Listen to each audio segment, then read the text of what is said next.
ran into a book years ago, and those of you that remember the movie The Secret, which was sort of a fringe movie about the law of attraction, and a woman named Rhonda Byrne was from Europe, England or somewhere, and she came over. She was looking for the gurus and the life experience, life teachers, and so there's some esoteric type of people that are more energy driven, and then there's some business people that talk about how they've been able to attract things into their lives. Anyway, it's called The Secret, and it made mainstream this idea of the law of attraction and speaking what you want and therefore getting it. Well, in the beginning of the movie, she talks briefly about finding this book in the attic of her grandmother's home, blah, blah, blah, which sent her on this journey. And that book was called The Science of Getting Rich by Wallace Wattles.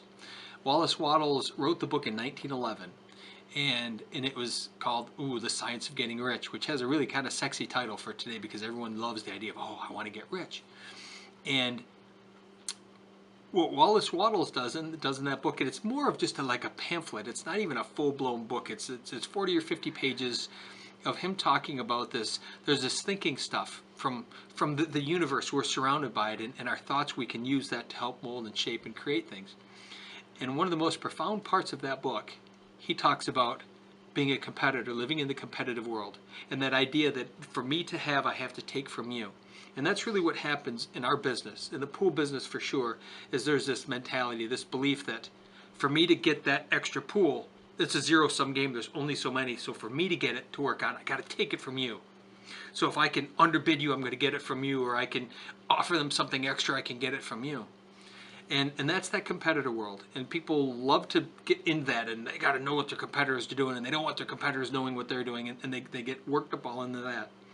The flip side to that, where Wallace Wattles talks about the science of getting what you want, is the creative world. He said if you step out of that competitor world, instead of thinking about you have to take from someone to get, but rather get into a creative world and create something completely new, then you no longer have competition.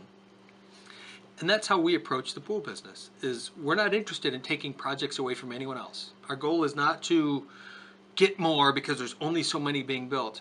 Our goal was to create something new and something different that didn't even fall into that pool of projects that everyone was scrambling for.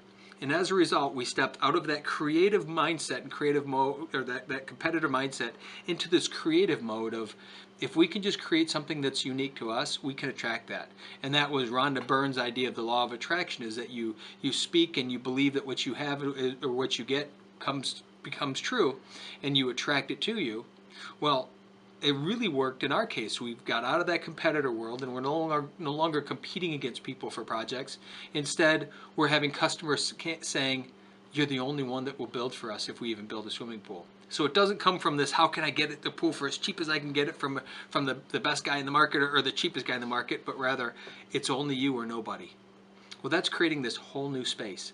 And so when you stay in that creative world, that the competitor world falls away. For us, if someone wants what we have, they can't get it anywhere else. And that's by design, because we want to be that unique in what we do. And as a result, it lets that competition part fall away. And it allows us to just do what we want to do and design it in such a way that we would love to work on it and do it, which has allowed me to really love what I do. Instead of doing it because I'm supposed to, because I need to make money, because culturally and socially we're supposed to have money and have things and do stuff, now I can just create. And by creating, I still get paid. So it's a very cool idea. Love the book. It's called The Science of Getting Rich by Wallace Wattles, and it was published in 1911. His words that he wrote in that book 100 and some years ago are as applicable today as they were 100 years ago, probably more so. So it's worth looking up.